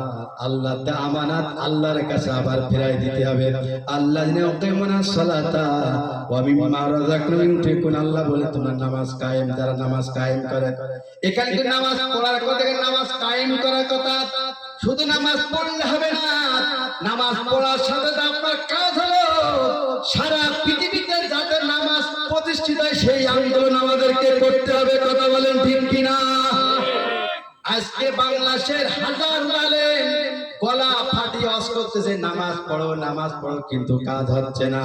যতদিন পর্যন্ত কোরআন পার্লামেন্টে না যাবে, কোরআনের দেশ না চলবে, ততদিন পর্যন্ত এই দেশে কিন্তু নামাজ কায়েম হবে না। হবে না? নামাজ কায়েম হবে না। এই জন্য কোরআন পার্লামেন্টে দিতে হলে আমাদের একটা দল করতে হবে, সংসদ করতে হবে, এর জন্য জান দিতে হবে, মাল দিতে হবে। কথা বলে ঠিক কিনা? তারপরে কোরআন পার্লামেন্টে যাবে, দেশ যখন কোরআন দিয়ে চলবে, ওই সংসদে বলবে যারা মুসলমান 7 থেকে 10 বছর বয়স হয়েছে, মৃত্যুর আগ পর্যন্ত নামাজ পড়ো, তখন নামাজ দেশে কায়েম হয়ে যাবে। এটা কি এমনি এমনি হবে না? এমনি এমনি হবে না। এর জন্য আমাদেরকে জান দিতে হবে, জান দিতে হবে, মাল, তারপরে কোরআন পার্লামেন্টে। কথা বলে ঠিক কিনা? সবাই ভাইরা, নামাজ এটা আমাদের সবচেয়ে একটা বড় ইবাদত। নামাজ প্রত্যেক নবী পড়তে এটা ফরজ আইন, কিন্তু আমরা নামাজ পড়ি আলহামদুলিল্লাহ, খুব ভালো কথা। নামাজ আল্লাহ বলছে আল্লাযিনা হুম আলা সালাতিহিম হাফিজুন। ৭০ নম্বর সূরা মারিজের 34 নম্বর আয়াত 29 নম্বর আল্লাহ বলছেন যে যারা তাদের নামাজের ব্যাপারে যত্নবান। নামাজের যত্নবান মানে কি? নামাজের ফরজ, ওয়াজিব, সুন্নাত এগুলো ঠিক করে আদায় করতে হবে। নামাজের ভিতরে চুরি চাট্টা করা যাবে না। কথা বলেন ঠিক কিনা? আমি মনে প্রশ্ন করতে পারি যে নামাজ বা কি, নামাজে চুরি করবে কেন? হ্যাঁ, নামাজে চুরি করা যায় যদি নামাজের রুকু সিজদা ঠিক মতো তেলাওয়াত না করেন, ওটাই হলো সবচেয়ে পৃথিবীর বড় চোর। কথা বলেন ঠিক কিনা? তারপরে নামাজ জবাব মানে কি? আপনি নামাজ পড়া যেদিন থেকে শুরু করলেন, আপনার জীবনের একবার পা থেকে মাথা পর্যন্ত সব পরিবর্তন করতে হবে। আপনার জীবন চলবে কোরআন দিয়ে। কথা বলেন ঠিক কিনা? আপনি কোরআনের বিরুদ্ধে কোনো কাজ করতে পারবেন না। আপনি বাতিল যাচ্ছে কোরআন ফলো করছেন, আপনি ভাই কাছের আল্লাহর কথা শুন করছেন, আপনি সব জায়গায় নামাজ পড়ে সেখানে আল্লাহর আইন মানছেন, কিন্তু আপনি যখন দল করে ওই জায়গায় তো আল্লাহর আইন তো মানেন না, তখন তো আপনি শয়তানের আইন মানেন। কথা বলেন ঠিক কিনা? আপনার নামাজ গেল কোথায়? আপনি সব জায়গায় আল্লাহর আইন মানতেছেন, আর দলের পরে আপনি বলেন ও জায়গায় আমি যাবো না। কিসের স্বার্থ দুনিয়ার আপনার? আমার প্রিয় ভাইরা, এই জন্য এই জীবন থাকবে যতদিন কোরআনের সাথে সম্পর্ক থাকবে ততদিন থাকবে। আমার প্রিয় বন্ধুগণ, এই দুনিয়াটা ক্ষণিকের জন্য, এখানে আমরা চিরকাল থাকবো না। এক এক করে আমাদের প্রত্যেককে চলে যেতে হবে। অন্তত নামাজ পড়লে নামাজের যে হক গুলো আছে সেগুলো আমরা আদায় করে যেতে পারি। মা সালাকাকুম ফি সাকার ক্বালু লাম নাকু মিনাল মুসাল্লিন। 74 নম্বর সূরা মুদ্দাসির আয়াত 42 43 29। আল্লাহ বললেন মানুষ যখন জাহান্নামে যাবে তাদেরকে বলা হবে মা সালাকাকুম, কিসে তোমাদেরকে জাহান্নামে নিয়ে আসলো, নিক্ষেপ করলো। কলু, কলা এর বহু বচন কলু মানে জমা সিগা। জাহান্নামে এসে বলবে লাম নাকু মিনাল মুসাল্লিন, আমরা দুনিয়াতে নামাজীদের সাথে শামিল ছিলাম না, অর্থাৎ নামাজ পড়তাম না। যারা নামাজ পড়তো ওদের সাথে দল করতাম, ওদের সাথে থাকতাম না। এই জন্য আজকে আমাদেরকে জাহান্নামে আসা লেগেছে। কথা বলেন ঠিক কিনা? আপনার নামাজ পড়তে হবে, নামাজীদের সাথে থাকতে হবে, ওদের সাথে দল করতে হবে, তাহলে আপনি জান্নাতে যাবেন। আর উল্টাতে যদি করেন এই আয়াত দ্বারা প্রমাণ আপনাকে জাহান্নামে যাওয়া লাগবে। প্রিয় ভাইরা, আল্লাহ বলেন আল্লাহ ইয়াকিমুনাস সালাতা ওয়া মিম্মা রাযাকনাহুম ইউনফিকুন, আমার নামাজ কায়েম করতে হবে, আমাদের আল্লাহর সম্পদ এটা আল্লাহর রাস্তায় ব্যয় করতে হবে। এটা কার হুকুম বলেন তো? আল্লাহর হুকুম। আমার প্রিয় বন্ধুগণ, আল্লাহ পাক আবার কি বললেন? আল্লাহ বললেন ওয়াস্তাইনু বিস-সাবরি ওয়াস-সালাত ওয়া ইন্নাহা লাকাবীরাতুন ইল্লা আলাল খাশিন। 2 নম্বর সূরা বাকারা 45 নম্বর আয়াত 1 নম্বর পারা। আল্লাহ বললেন বান্দা যখন তোমরা কোনো সমস্যায় পড়ো আমি আল্লাহ আমার কাছে সাহায্য প্রার্থনা করো। কার কাছে বলেন? আল্লাহর কাছে। দাউদ আলাইহিস সালামের সময় একটা জালিম বাদশা ছিল। এই জালিম বাদশা মানে বিনা কারণে মানুষ অত্যাচার নির্যাতন করে ফাঁসি তো জেল দিত। এখন লোকেরা দাউদ আলাইহিস সালামকে বলছে নবী আল্লাহর পয়গম্বর এ তো আর সহ্য করতে পারছি না, আমরা কি করব? এই যে জালিম বাদশা আমাদের বিনা কারণে অত্যাচার নির্যাতন করে ফাঁসি দেয়, গুম দেয়, জেল করে, আমরা কি করব? আপনারা যুক্তি দেন। দাউদ আলাইহিস সালাম বলে এক কাজ করো, তোমরা ওকে ধরে ওর উল্টো করে ফাঁসিতে ঝুলাই দাও, উল্টো করে ফাঁসিতে ঝুলাই দাও। আল্লাহর পয়গম্বর নবী দাউদ আলাইহিস সালামের কথা শুনে ওই দেশের লোকেরা ওই জালিম বাদশাকে তারা ধরে ফাঁসির মঞ্চে তারা ঝুলাই দিল। ফাঁসির মঞ্চে যখন ধুলাই দিয়ে আসলো সারা রাত ওখানে থাকলো। সকালবেলা যখন ওই লোকে দাওয়াত দিল আবার গিয়ে বলছে আল্লাহর নবী আমরা জালিম বাদশাকে ফাঁসিতে ঝুলে আসলাম, সে তো মরে গেছে, তার কি আমরা দেখতে যাব নাকি? বলে যাও তোমরা চলে যাও। এইবারে দাউদ আলাইহিস সালাম লোকেরা যখন এই জালিম বাদশাকে যখন ফাঁসির মঞ্চে ঝুলাই দিয়েছে এরকম মনে করেছে বাদশা তো নিশ্চিত মারা গেছে, তার কোনো লাশ হয়ে আছে, তার চেয়ে তার জীবিত নেই। তারা দেখতে আসছে। এইবার যখন ফাঁসির মঞ্চে যখন ধুলাই রেখে গেছে তারা চলে গেল। তারপর দিন যখন ওই লোকেরা এই জালিম বাদশাকে তার মৃত্যু বদি ঢাকার জন্য আসলো, এসে দেখলো এই জালিম বাদশা তো ফাঁসির মঞ্চে ঝুলে নাই, বরং সে ফাঁসির নিচে সে বসে আছে। জোরে বলেন সুবহানাল্লাহ। সে ফাঁসির নিচে বসে আছে ওখানে। লোকজন অবাক হয়ে গেল। তারা চিন্তা করলো কি ব্যাপার, এ যাবৎ যত মানুষের ফাঁসি দিয়েছে সবাই তো মরে গেছে, এই জালিম বাদশা কেন মরে না, তার কারণটা কি? তারা এই দৃশ্য দেখে তারা চলে গেল আল্লাহর নবী দাউদ আলাইহিস সালামের কাছে। গেল নবী, ও আল্লাহর পয়গম্বর আমরা গতকালকে যারা ফাঁসির মঞ্চে ঝুলালাম সে লোকটা তো মরে নাই, গিয়ে দেখি সে নিচে ভালোভাবে বসে আছে। দাউদ আলাইহিস সালাম হয়ে গেলেন, বলে কি ব্যাপার, এরকম ঘটনা তো জীবনে ঘটে না, চলো আমি দেখবো। আল্লাহর পয়গম্বর নবী দাউদ আলাইহিস সালাম ওই লোকজন সেখানে আসলেন। এসে দেখেন সত্যি সত্যি ওই জালিম বাদশা তার মৃত্যু হয় নাই, বরং সে ওখানে এসে সুন্দর করে বসে আছে। দাউদ আলাইহিস সালাম অবাক হয়ে গেল।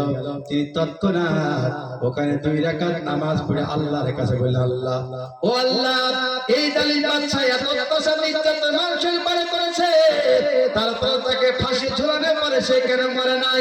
আমি এই কথা আল্লাহ তোমার কাছে জানতে চাই। জোরে করে আল্লাহু আকবার। আমি জানতে চাই এই তো যখন দেখেন নবীদের সিস্টেম দেখেন, যখন কোনো সমস্যা হয় তারা নামাজ পড়ে আল্লাহর কাছে সেই কথা বলেন ঠিক কিনা? আর আমরা আল্লাহর কাছে চাই, নামাজ বাদে নামাজ পড়ি না। কথা বলেন। যে আল্লাহর কাছে চাইতে আপনার দুইটা জিনিস লাগবে, একটা হলো ধৈর্য, দুই নম্বরে নামাজ। আল্লাহ বলে আস্তাঈনু বিস-সাবরি ওয়াস-সালাহ, তোমরা ধৈর্য এবং নামাজের মাধ্যমে আমি আল্লাহ আমার কাছে চাও। কয়টা জিনিস বলে? দুইটা জিনিস। যখন নবীরা কোন সমস্যায় পড়েছে, নামাজ পড়েছে, আল্লাহ কাছে সাহায্য, আল্লাহ পাক তাকে সাহায্য করেছে। কেন? আল্লাহু আকবার। এই জন্য আমরা আজকে যারা দুনিয়াতে বেঁচে আছি, আমাদের সমস্যা আছে না নাই? আমাদের যন্ত্রণা আছে না নাই? এই জন্য আমাদেরকেও নামাজ পড়তে হবে, ধৈর্য নিয়ে আল্লাহর কাছে চাইতে হবে। এই দুইটা কাজ আপনি করে আল্লাহর কাছে চাইলে অবশ্যই আল্লাহ দেবে। লাগবে ধৈর্য। হাদিস আছে সবুল ঈমান, ধৈর্য ঈমানের অর্ধেক। একটা মানুষ যতই ভালো কাজ করুক না কেন, যদি সে ধৈর্য না করে তার ঈমানটা সবসময় অর্ধেক থাকে। কথা বলেন ঠিক কিনা? ইন্নামা ইয়াফসাবিরুনা আজরাহুম বিগাইরি হিসাব। 39 নম্বর সূরা জুমারের 10 নম্বর আয়াত, 23 নম্বর পারা। আল্লাহ বললেন এই পৃথিবীতে যারা ধৈর্য ধারণ করবে, যারা ধৈর্যশীল, আল্লাহ পাক তাদেরকে বিনা হিসাবে পুরস্কার দেবে। জোরে বলেন সুবহানাল্লাহ।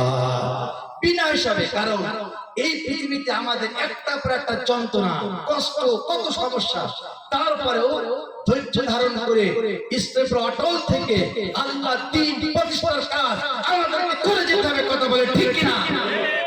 সম্মানিত বন্ধু, আল্লাহ যারা ধৈর্য করবে আমি তাদেরকে বিনা হিসাবে পুরস্কার দেব। কারণ আল্লাহ পুরস্কার কি জানেন? দুনিয়াতে পুরস্কার স্কুল কলেজে দেয় আপনার কলম, পেন্সিল, খাতা, fridge, TV, mobile, rice cooker, এই সব দুনিয়ার পুরস্কার। এইগুলো, এই পুরস্কার নষ্ট হয়ে যাবে, চুরি হয়ে যাবে, স্থায়ী হবে না। কিন্তু আল্লাহ বললেন আমি আমার বান্দাকে যারা ধৈর্য ধারণ করবে আমি তাদেরকে বিনাশে পুরস্কার দেবে। আর আল্লাহর পুরস্কার হলো আল্লাহর জান্নাত। জোরে বলেন সুবহানাল্লাহ। আল্লাহ আমাদের পুরস্কার দেবে কি? আল্লাহর জান্নাত। জান্নাত পেলে আমাদের আর কিছু দরকার আছে? বলেন। এই যে এত কষ্ট করে আমরা যে কোরআনের মাহফিল শুনছি, একমাত্র উদ্দেশ্য কি? আমরা একটা আমল করে পরকালে জান্নাতে যাব। কথা বলে ঠিক কিনা? এইটারই উদ্দেশ্য। যারা কিছু করছে পরকালে ভালো জায়গায় থাকার জন্য। আমার প্রিয় ভাইরা, এই জন্য ধৈর্য লাগবে। আপনি এখন আল্লাহর কাছে একটা জিনিস চাইলেন, আল্লাহ তা আপনাকে এক্ষুনি দিতে পারে, 2 ঘন্টা পরে দিতে পারে, 2 দিন পরে দিতে পারে, 5 দিন পরে, 5 মাস পরে দিতে পারে, 1 বছর পরে দিতে পারে। দুনিয়াতে না দিলেও আপনাকে আল্লাহ পরকালে অবশ্যই দেবে। এই জন্য ধৈর্য হারা হবে না, ধৈর্য আমাদেরকে রাখতে হবে। আরে তোমার ফারুক বলেন, তাফসীরে ইবনে কাসির দেখলাম, আরে তোমার ফারুক এই ধৈর্যকে 2 ভাগে ভাগ করেছে। কয় ভাগে বলেন? 2 ভাগে ভাগ করেছেন। উনি বলেছেন ধৈর্য 2 প্রকার। একটা হলো বিপদের সময় ধৈর্য, আর একটা হচ্ছে গুনার থেকে বিরত থাকার জন্য ধৈর্য। কারণ আমরা এমন একটা জমানায় বসবাস করতেছি, আপনি গুনাহ না করলেও আপনাকে গুনাহ করিয়ে সারা হচ্ছে। কথা বলেন ঠিক কিনা? আপনি যেদিক তাকাবেন সেদিকে গুনাহ, আপনি বাঁচবেন কিভাবে? এই জন্য ওমর রাদিয়াল্লাহু বলেছেন যে গুনাহ থেকে বেঁচে থাকার জন্য ধৈর্য ধারণ আমাদেরকে করতে হবে। কারণ রাসূল সাল্লাল্লাহু আলাইহি ওয়াসাল্লাম বলেছেন যে তোমরা গুনাহকে আগুনের মতো ভয় করো। এখন আপনারা মাহফিল শেষে এখানে বাড়ি যাচ্ছেন, মাওলানা আব্দুল সামাদ সাহেব ওই রাস্তার ওখানে বিশাল আগুন ধরে রেখেছে, মানে কিছু কাঠ দিয়ে ওতে আপনার ডিজেল বিশাল আগুন করেছে। এখন সামাদ সাহেব যদি আপনারা বলে আপনারা একটা করে আগুনের ভিতরে যাবেন? কেউ যে পাগল সেও যাবে না। যাবে? বলেন। কারণ জানে এর ভিতরে কি আমি পুড়িয়ে মুড়ে একবার দুনিয়া থেকে বিদায় হয়ে যাবে। আল্লাহ রাসূল বলেছেন ওই আগুন দেখলে তোমরা আগুনে গেলে পুড়ে সারকার হয়ে যাবে, শেষ হয়ে যাবে। তোমরা গুনাহকেও ঠিক ওই আগুনের মতো ভয় করো। চিন্তা করতে পারছেন কত বড় কড়া কথা? আমরা তো গুনাহ করে একবার হাসি করে মানে আনন্দ করি, এটা মুসলমানের পরিচয় হতে পারে। আমার প্রিয় ভাইরা, এই জন্য গুনাহ থেকে আমাদেরকে বিরত থাকতে হবে। কারণ আল্লাহর কোন বান্দা যত বেশি গুনাহ করে তার দিল মরে যায়। মানুষ যখন বেশি গুনাহগার হয়ে যায় তখন তার দুনিয়ার কোনো ভালো কাজ তার ভালো লাগে না, তার খারাপ কাজ ভালো লাগে, আর ভালো কাজ তার খারাপ লাগে। কথা বলে ঠিক কিনা? এইরকম কেউ যদি কারো যদি হয়, মনে করতে হবে তোমার গুনার ভাগটা বেশি, নেকির ভাগ কম। আজকে মাহফিল থেকে তওবা করে ফিরে আল্লাহর দিকে চলে আসতে হবে। কথা বলে ঠিক না ঠিক? আমার প্রিয় বন্ধুগণ, এই জন্য আমাদেরকে 5 ওয়াক্ত নামাজ পড়তে হবে। ক্বালা রাসূলুল্লাহ সাল্লাল্লাহু আলাইহি ওয়াসাল্লাম, ফাকিলা জালা নাইমান মাকামা ইলা সালাতি ফাকালা রাসূলুল্লাহ সাল্লাল্লাহু আলাইহি সাল্লাম বালা শয়তানি ফি উযুরি রাহু। বুখারী জোরে কান আল্লাহু আকবার। বুখারীর হাদিস, আল্লাহ রাসূল সাল্লাল্লাহু আলাইহি বলেছেন, আর আব্দুল্লাহ ইবনে মাসউদের বর্ণনা, নবীজির সামনে এক ব্যক্তি সম্পর্কে আলোচনা করা হচ্ছিল। সে ব্যক্তি ঘুমিয়ে পড়েছে, ফজরের নামাজ আদায় করে না। আল্লাহ রাসূল সাল্লাল্লাহু আলাইহি ওয়াসাল্লাম বললেন, যে ব্যক্তি ফজরের নামাজ আদায় না করে ঘুমিয়ে থাকে, বালা শয়তান, বালা মানে পেশাব করা, শয়তান মানে শয়তান, বালা শয়তান শয়তান পেশাব করে দিয়েছে। ফি উযুনিহি, ফি মানে মধ্যে, উযু মানে কান, হা মানে তার। অর্থাৎ যে ব্যক্তি সকালে নামাজ না পড়ে ঘুমিয়ে থাকে, আল্লাহ রাসূলের নিঃসন্দেহে শয়তান তার কানের ভিতর 3 কলসি ঢেলে দিয়েছে। কথা বলেন ঠিক কিনা? এমন লোক আমাদের সমাজ আছে না নাই? যে ফজরের নামাজ না পড়ে ঘুমিয়ে থাকে, এমন লোক আছে না নাই? ঘুমায় রাত 10টার সময়, আপনার সকাল 10টা আছে না নাই? এইরকম কেউ যদি ঘুমায়, মনে করবে শয়তান কানের ভিতরে একটা কায়দা মতো ছেড়ে দিয়েছেন। আমার কথা রাসূলের হাদিস, ওয়ালা দিনা লিমান লা সালাত লাহু। আল্লাহ রাসূল বলেছেন, যার নামাজ নেই তার কাছে কোনো ইসলামই নেই। কথা বলেন ঠিক না বেঠিক? যে ব্যক্তি নামাজ পড়ে সে ইসলামের ভিতরে আছে, আর যে ব্যক্তি নামাজ পড়ে না সে ইসলামের বাইরে চলে গেছে। এজন্য আমরা মুসলমান, অন্তত আমাদেরকে 5 ওয়াক্ত নামাজ পড়তে হবে। তারপরে নামাজটা পড়তে হবে মসজিদে গিয়ে, না বাড়িতে। বলেন, মসজিদ জামাতে নামাজ পড়তে হবে। জামাতে নামাজ পড়া কত গুরুত্ব জানেন? আজকে আমার মসজিদে আমি বয়ান করতেছিলাম, ইমাম বুখারী রাহমাতুল্লাহ আলাইহি, ইমাম মুসলিম রাহমাতুল্লাহ আলাইহির উস্তাদ উবাইদুর রাহমাতুল্লাহ আলাইহি, এই লোকটা এদের উস্তাদ 5 ওয়াক্ত নামাজ জামাতে পড়তেন। 5 ওয়াক্ত জীবন ভোর নামাজ জামাতে পড়েছে। এই উবাইদুর রাহমাতুল্লাহ, একদিন তিনি তার বাড়িতে অনেক মেহমান এসেছে। বাড়িতে মেহমান আসার কারণে এশার নামাজে জামাতে যেতে পারেনি। এশার নামাজে জামাতে যেতে পারেনি। ইনি চিন্তা করলেন, জামাতে গেলে তো আমি 27 গুণ সওয়াব বেশি পেতাম, আমি 27 গুণ সওয়াব বাড়িতে বসে বসে আদায় করব। কিভাবে আদায় করবে? তিনি চিন্তা করলেন, আমি এশার নামাজ জামাতে পড়লে আমি 27 গুণ সওয়াব বেশি পেতাম, আমি 27 গুণ সওয়াব আছে বাড়িতে আদায় করব। 27 গুণ রেখে বাড়িতে নেব। এইবারে ইমাম বুখারী, ইমাম মুসলিমের উস্তাদ উবাইদুর রাহমাতুল্লাহ আলাইহি, তিনি চিন্তা করলেন, নামাজ এশার নামাজে জামাতে পড়তাম 27 গুণ সওয়াব বেশি পেতাম, অথচ আমি সব থেকে মারুম হয়ে গেলাম। তিনি চিন্তা করলেন, আমি আজকে বাড়িতে বসে ঈশার নামাজ 27 বার আদায় করব, যাতে 27 গুণ সওয়াব আমার আমলনামা আসে। জোরে বলেন সুবহানাল্লাহ। ওই উস্তাদ বাড়িতে ঈশার নামাজ 27 বার আদায় করলেন ওই 27 গুণ সওয়াব নেওয়ার জন্য। আর আমরা এক ওয়াক্ত নামাজ তাই মসজিদে পড়তে পারিনি। কথা বলেন ঠিক কিনা? আর এই ঈশার নামাজ 27 বার বাড়িতে আদায় করেছে। জামাতে না যাওয়ার কারণে তিনি 27 বার নামাজ আদায় করেছে। নামাজ আদায় করে ঘুমাই গিয়েছে। হঠাৎ করে তিনি স্বপ্ন দেখছে, 2 দল ঘোড়া, 2 দল ঘোড়া, এক দল ঘোড়ার পিঠে অনেকগুলো লোক, আর এই উবাইদুর রাহমাতুল্লাহ আরেক ঘোড়ার পিঠে উঠেছে। দৌড় দিচ্ছে, 2 দল ঘোড়া দুই দিকে দৌড় দিচ্ছে, কিন্তু ইনার ঘোড়াটা বারবার পিছনে পড়ে যায়। আর ওনার সামনের লোকগুলো তাড়াতাড়ি ঘোড়া পেয়ে তার চাইতে অনেক দ্রুত চলে যাচ্ছে, এবং তার আগে রয়েছে। ওনারা ইনাকে বলতে, উবাইদুর রাহমাতুল্লাহ আলাইহি, তুমি যতই চেষ্টা করো না কেন, তোমার ঘোড়া যতই ভালো হোক না কেন, আজকে আমরা তোমার সবসময় আগে আগে থাকবো, কারণ আমরা আজকে ঈশার নামাজ জামাতের সাথে আদায় করেছি, আর তুমি ঈশার নামাজ জামাতে না পড়ে তুমি বাড়িতে পড়েছো। বাড়িতে পড়ার কারণে আজকে তোমার ঘোড়ার পিছনে, আর আমাদের ঘোড়া সব চাইতে আগে আগে আছে। জোরে বলেন সুবহানাল্লাহ। এই জন্য নামাজ বাড়িতে পড়া যাবে না, নামাজ 5 ওয়াক্ত নামাজ জামাতে পড়তে হবে। কথা বলে ঠিক না বেঠিক? যারা জামাতে নামাজ পড়া আগে জান্নাতে যাবে, আর যারা জামাতে নামাজ পড়বে বাড়িতে বসে বসে পড়বে, ওরা কবে জান্নাতে যাবে কি যাবে একমাত্র আল্লাহ বেশি ভালো জানে। কথা বলেন ঠিক না বেঠিক? আমার বন্ধুগণ, তাদের ভিতরে কত আল্লাহর ভয় ছিল। এশার নামাজ 27 বার পড়েছে। আমরা ওক্তীয় নামাজ তো পড়িনি। নামাজ ফরজ কি কায়দায় জানেন? জীবন্ত নামাজের তো দেখলাম একটা মানুষ নদীতে ডুবে যাচ্ছে, ছটফট করতেছে, বাঁচাও বাঁচাও বাঁচাও, ছটফট করতেছে, তার হাত দেখা যাচ্ছে কোন রকম, একেবারে এই পর্যন্ত ডুবে গেছে, কোন রকম তার মুখ ডুবে যাচ্ছে, চোখটা আছে। এই বইয়ের ভিতরে দেখলাম ওই পানিতে নদীতে যে লোকটা ডুবে যাচ্ছে, ওই লোকটা যতক্ষণ পর্যন্ত সূর্যের আলো দেখতে পাবে ততক্ষণ পর্যন্ত তার উপরে নামাজ ফরজ থাকে। জোরে বলেন সুবহানাল্লাহ। নদীতে ডুবে যাচ্ছে, যতক্ষণ পর্যন্ত ওই লোকটা সূর্যের আলো দেখতে পাবে ততক্ষণ পর্যন্ত ওই লোকের উপর নামাজ ফরজ। আর আমরা ইচ্ছা করে কত নামাজ কাজা করি। আর আমার মা বোনদের কথা কি বলবো, সে সংসারে কাজ করতে করতে করতে করতে সে জোরে নামাজটা কখন নিজেরাই টের পায় না। কথা বলেন ঠিক কিনা? আজকে মাহফিল সার্থক হবে যদি আমার মা বোন এখান থেকে শিক্ষা নিয়ে তার জীবনকে বাস্তবায়িত করে, তাহলে মাহফিল করে উপকার আসবে। কথা বলেন ঠিক কিনা আমার প্রিয় ভাইরা? এই জন্য মা বোনদের বলবো যে আগে কাজ না, আগে নামাজ।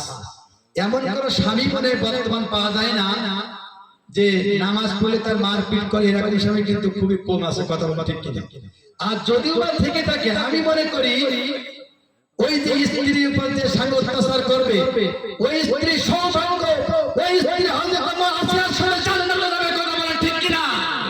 আর ওই স্বামী ফেরাউনের সাথে জাহান্নামে যাবে। কথা বলেন ঠিক কিনা? এই জন্য আমার মা বোন অনেকেই বলে যে আপনার ভাইরা তো নামাজ পড়তে দেয় না, পর্দায় থাকতে দেয় না, আপনি তাকে বুঝান, ইনশাআল্লাহ সে ভালো হয়ে যাবে, সে ভালোই যাবে। আর বর্তমান আর কি বলবো, আলোচনা তো অনেক। আজকে আমাদের সমাজ দেশে তো বৌমাগুলো দ্বারা হয়েছে, শাশুড়ি তো একেবারে মোটেও দেখতে পারে না। মানে বৌমারা শ্বশুর বাড়ি এসে মনে করে এটা আমার বাপের বাড়ি, মানে বাপের বাড়ির চান শ্বশুর বাড়ি আরো ফ্রি মনে করে। কথা বলে ঠিক না বেটা? যে বৌমা শ্বশুর শাড়ির যত্ন করবে না, ওই বৌমা জীবনে সুখতি পারবে পারবে বলেন? জীবনে সুখতি পারবে না, একদম গ্যারান্টি। আমার চিন্তা করি যে শ্বশুর বাড়ি রান্না করে শ্বশুর শাড়ি না দিয়ে টুকুস করে বাপের বাড়ি পাঠাই দেয়, এরকম বৌমা আছে না? হয়তো বিদ্যালয় মনে নেই, আছে না? তাহলে আমার কথা বলে ঠিকই আছে। কথা বলে ঠিক কি? এটা করা যাবে না, কারণ আপনার শ্বশুরই আপনার জন্য আল্লাহ তাআলার নিয়ামত। আপনি একটা চিন্তা করেন না, আপনি যে স্বামীটা পাইছেন, এই স্বামী কার সন্তান? যদি আপনার শাওরি না হতো, এই স্বামী আপনি পেতেন? বলেন পেত ওরা? সেদিকে আপনি খেয়াল করেন। আপনার স্বামীর কথা, আপনি সুন্দর স্বামী পেয়েছেন, সেদিকে লক্ষ্য করে আপনি শ্বশুরকে আপনার খেদমত করতে হবে। আপনার দুনিয়াতেও শান্তি হবে, পরে কালো শান্তি হবে। এখন যে শ্বশুর কথা বেশি বৌমারা কামায় না, আমাদের শুধু বেশি বলে, চাচা আমাদের বেশি বলে। শাওরি দাদা কি করে এটা তো দেখে না, এটা কিছু কি বলেন? হ্যাঁ, আমার মায়েদের কিছু দোষ আছে। আপনার যে বাড়ি যে বৌমা থাকবে, ওই বৌমাটা আপনাকে মেয়ের মতো মনে করতে হবে। কথা বলেন ঠিক কিনা? আপনি মেয়ের মতো আপনি মনে করবেন, সে আপনাকে গালে তুলে খাবে। আর আপনি তার যদি আপনি পরের মেয়ে মনে করেন, তারা তো আপনার সাথে বেয়াদবি করবে কিনা? এই জন্য যারা বৌমা তারা শাশুড়িকে নিজের মায়ের মতো মনে করবে, আর যারা শাশুড়ি হয়েছে আপনারা তার বৌমাকে মেয়ের মতো করতে, সব সমস্যা সমাধান হয়ে যাবে। যদি কোনো বৌমা তার শ্বশুরের কষ্ট দেয়, তারও কিন্তু দিন একদিন সামনে আসে। কথা বলেন ঠিক কিনা? কারণ আপনার যে সন্তান আছে, ওই সন্তানের যে বউ হবে, আপনার যে শাশুড়ি হবে, আপনার একদিন কষ্ট দিবে। কথা বলেন ঠিক না বেঠিক? আপনি যদি আপনার শ্বশুরের যত্ন করেন, আপনার বৌমা আপনাকে যত্ন করবে। আপনি কষ্ট দেন, তারা আপনাকে কষ্ট দিবে। আসলে দোষ তো বৌমার না, বৌমার দোষ হচ্ছে ওই শাশুড়ির ছেলে, অর্থাৎ বৌমার স্বামী। কারণ ছেলে যদি ঠিক থাকে, ওই বৌমার বাপের সাহস নেই শাশুড়ি শাশুড়ি কষ্ট দিবে। কথা বলে ঠিক কিনা?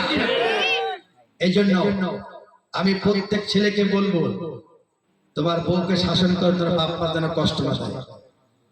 তোমার বাপ মা যদি তোমার বউ কষ্ট দেয়, তোমার জীবনে তুমি সুখতি পারবা, সুখে আগুন জ্বলতে থাকবে, একটা পর একটা বিপদ আসতেই থাকবে, আসতেই পারবে, তুমি জীবন সুখতি পারবে না।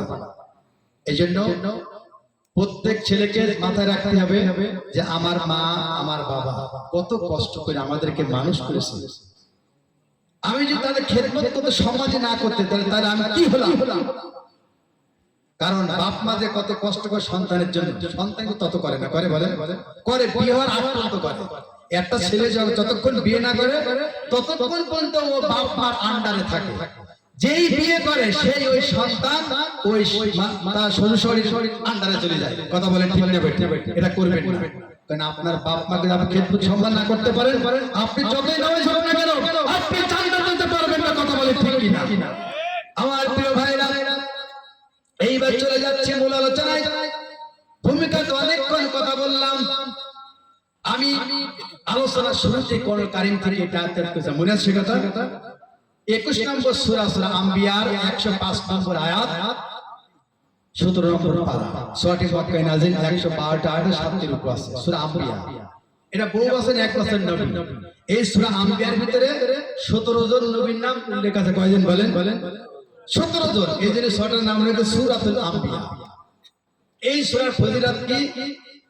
তাফসীরে ইবনে জালালাইনের 4th খণ্ডের 283 পৃষ্ঠায় উল্লেখ আছে। রাসূল সাল্লাল্লাহু আলাইহি ওয়াসাল্লাম বলেছেন, যদি কোনো ব্যক্তি সূরা আম্বিয়া আমল করে কিয়ামতের দিন আল্লাহ তার হিসাবকে সহজ করে দিবে। জোরে বলেন সুবহানাল্লাহ। কিয়ামতের মাঠে যদি কার হিসাব সহজ হয়ে যায়, ওই লোকটা নিশ্চিত আল্লাহ জান্নাতে যাবে। আর যদি কার হিসাব যদি কঠিন হয়ে যায়, ওই লোকটা নিশ্চিত জাহান্নামে চলে যাবে। এজন্য কিয়ামতের মাঠ হিসাবকে সহজ করতে হলে আমাদের বেশি বেশি করে সূরা আম্বিয়া তেলাওয়াত করতে হবে। কথা বলেন ঠিক কিনা? আল্লাহ পাক বলেন, ওয়ালাকাদ কাতাবনা ফিল জাবুরি মিন বাদিল যিকরি আন্নাল আরদা ইয়ারিসুহা ইবাদিয়াস সালিহুন। আল্লাহু আকবার। আল্লাহ বললেন, আমি জাবুর কিতাবে নসিহতের পর লিখে নিয়েছি, এই পৃথিবীর ওয়ারিসকে তারা যারা একমাত্র আমার নেককার বান্দা হবে যারা। কথা বলেন ঠিক না বেঠিক? সময় তো আমার আজকে আলোচনার মূল বিষয় ছিল এই পৃথিবীতে রাজত্ব করবে কারা, এটা। আর কোরআন আমাদেরকে কেন পড়তে হবে? রাত অনেক হয়ে গেছে, আমি কথা বেশি না বলে আমি শেষের দিকে যাচ্ছি। তা আমাদের মাহফিলটা যে মাহফিলটা দিলেন, এ থেকে আপনারা খুশি না বেজার? জোরে বলে খুশি না বেজার? আলহামদুলিল্লাহ বলেন আলহামদুলিল্লাহ। এখন এই মাহফিল করতে গিয়ে কিন্তু কম বেশি খরচ আছে না? নাই আছে। আপনারা যে যা পারেন যাতে প্রত্যেক বছর এই মাহফিল হয়, এবং এই যে ভক্ত মাদ্রাসায় অনেক ছেলে মেয়েরা বাচ্চারা তারা পড়ে, মাদ্রাসা যাতে উন্নয়ন হয় এর জন্য দেখেন প্রত্যেক মাহফিলে কালেকশন। এখানে লোক কালেকশন করবো কেউ? আপনারা যে যা পারেন আল্লাহর রাস্তায় 10 টাকা 5 টাকা 100 টাকা এখানে দেন, কোনো জোর জুলুম না। আর প্রত্যেক বছর যাতে এই প্রোগ্রামটা হয় আমরা আল্লাহকে দোয়া করতে পারি, আমিন। এই জন্য এটা বলা আমাদের বিয়াদবি। আমরা এখন দোয়ার দিকে যাবো। আমরা সবাই পড়ছি বিসমিল্লাহির রহমানির রহিম, আলহামদুলিল্লাহ, নারায়ে তাকবীর। একজন 50 টাকা, একজন 20 টাকা। আল্লাহ তার দানকে কবুল করে, আমিন।